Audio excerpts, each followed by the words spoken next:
What are the reasons for dead in the shell? And I'm not necessarily going through the list as it came to me, although I did see a question that fleetingly popped up and then disappeared from Arun. So maybe Arun can send me the additional questions as they're arising. What causes dead in the shell? Many factors.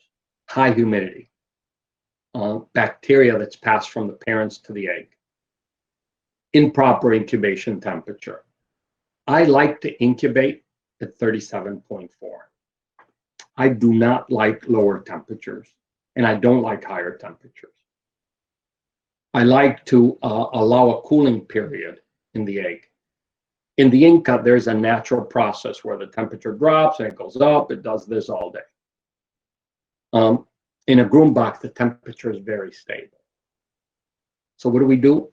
Twice a day, we open it for 3 or 4 minutes. We let the temperature drop, because when the female comes out of the nest, those eggs cool. And this heating and cooling allow the egg to breathe. When it cools, as it heats, that egg is breathing. We want that egg to breathe. When there is an infection in the nursery, why females die? They tend to be weaker.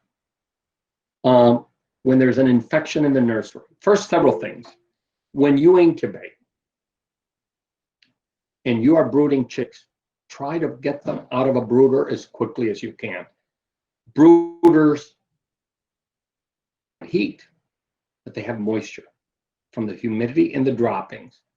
And heat and humidity provide a perfect environment for bacteria. We want to get those chicks out of there. We keep with shavings and cover them with a towel. If you keep 3 or 4 chicks together, they generate enough heat. The towel breathes and allows constant airflow. When you let parents rear chicks and you are artificially incubating, don't mix those two. The chicks in the nest will have bacteria growing in them already. A chick in an incubator has 0 bacteria. Suddenly you're mixing those two, and it's an explosion. Segregate parent reared with incubator hatch chicks. Separate them. Even if you have to use separate brooders, you always feed the incubator hatch chicks first and then the parent reared chicks. Don't mix them, because you will have a bacterial problem. Very, very, very important. Let me look and see, because I see questions. One just came in about antibiotics. You don't want to use antibiotics. If you have to resort to antibiotics, you have a problem. And many antibiotics do have an effect on fertility, as do many foods. We know that soybeans affect fertility. Soybeans clearly interrupt natural breeding. We want to avoid soybeans in the diet. We want to avoid using most drugs, because the drugs will have an effect on fertility. Baytril, enrofloxacin, that's a problem. It is a very good drug, but it will affect fertility. And it will take many months for that bird to begin reproducing again. So avoid drugs. If you've got to rely on drugs, on antibiotics, you've got a problem in your aviary. And you know what? Most likely, that problem is through negligence. I'm going to give you an example. You have a lot of problems with pox every year in lovebirds. I get dozens and dozens and dozens of messages. I have a pox outbreak. Shame on you. You know how many pox outbreaks we have in the US? 0. You know why? 30 years ago, we learned that if we kept trash in the aviary, if we allowed water to accumulate, if we didn't keep the birds clean, mosquitoes would breed, flies would breed, the birds would become infected, and they would all come down with pox. I have not seen a pox case in the US in decades. We understood that if you kept the birds clean, kept the aviaries clean, and give them a good diet, you would have no pox. So pox outbreaks tell me two things. Your hygiene is lousy and your diet is terrible. Pox takes advantage of birds that have a low vitamin A diet. So if you keep your aviaries clean and you give your birds a good diet, and a good diet means vegetables and greens daily, you won't have a problem with pox. If you do, you need to use antibiotics, you need to use antifungals, and you need to treat those birds aggressively because they will die and it will spread and you will lose a lot of birds. One of the treatments, part of the treatment is obviously antibiotics. Another treatment is an antifungal, and then you wash the eyes twice a day with baby shampoo to dry the pox virus. Very, very important. If you breed birds indoors, you need natural light. And the natural light should be no more than 12 inches from the bird's head. You don't have it way up on top and the bird down below. The bird has to be in contact with the natural spectrum lighting. Many times you see calcium deficiencies because the birds don't have enough exposure to natural light. When you can, expose them to natural sunlight. Parrots can tolerate heat and they can tolerate cold far better than you think. Granted, 40 degrees is the top, 40 degrees Celsius is the top threshold. When that happens, you need to bring the temperature down, and you can use micro misters, you can use fans, you need airflow.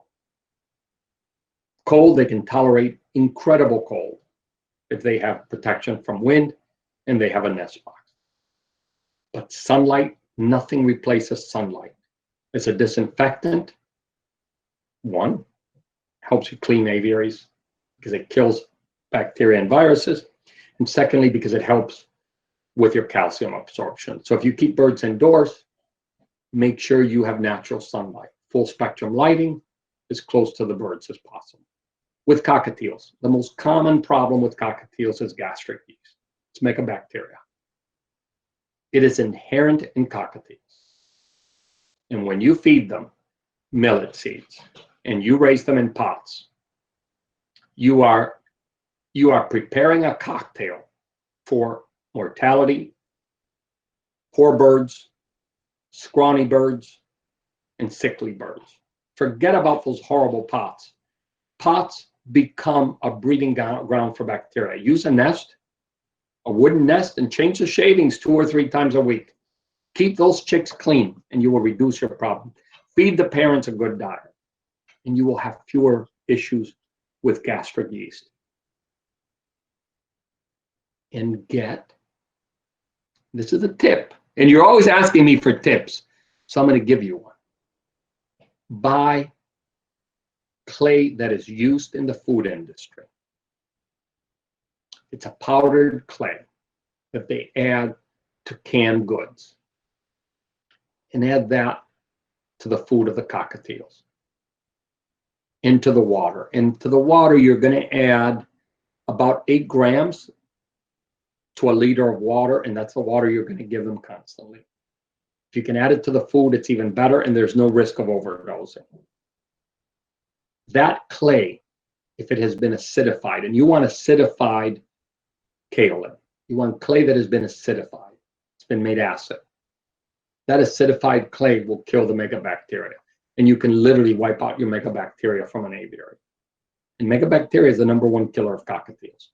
So get rid of the pots, and this also applies to cockatiels, to budgies and lovebirds. Get rid of the pots, improve the diet, and add acidified kaolin to the food or to the water.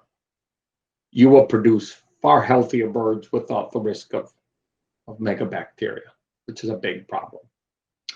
I don't know if there's any more questions. Some of the birds breed after providing shade. It's often that they breed when you move them. In the wild, pairs commonly shift sites after breeding. We've had a number of people on this group visit us, and they will notice that my cages are elevated and they're portable. I can move them around. We move them every 2 to 3 years because that's what would happen. A pair will come back to the same nest, same site, they'll breed, and then they switch. We move the cages around so that we duplicate that. We duplicate that. So I guess that's it for the questions. I think we've covered a lot. We can do one of these again in the next couple of months. If you take something away, if you want a tip for success, understand diet. It is clay. I was referring to clay, to kaolin, not kale. Kale is a vegetable. I am referring to clay. If you want to take something away, understand the importance of a diet, a good diet. Understand the importance of hygiene. Nothing will stop diseases as well as good hygiene. Exposure to sunlight is good, but provide the birds with shade. We have half our aviaries exposed to sunlight, half exposed to half under shade. It gives the birds an opportunity to sunbathe, and they need the sun for proper calcium absorption, but also the shade if they need it. Too much sunlight is never harmful, but the birds do need to get away from the sun if they need to. If you use, people are asking about various grains. Sprouts are wonderful, but how do you keep the bacteria from growing? When you have sprouting seeds, they generate heat. That heat with humidity is a cocktail for disease and bacteria. If you can wash the seeds out that you're sprouting, or the grains, or whatever you're sprouting, constantly with clean water, and you can add apple cider vinegar, and it's 15 mLs per liter of water, a lot, and you soak them in that a couple times during the sprouting process. You eliminate your bacterial growth. Then you can wash it well with lots of running water and leave them dry a little bit before you give them. Sprouts are fantastic, but they grow bacteria very easy. And I recommend that you leave sprouts in the aviary 2-3 hours, and then you remove them, because if the birds chew them, the little pieces will grow bacteria because they're breaking down. So you want to go ahead and remove that source of disease. Suspended aviaries are far better.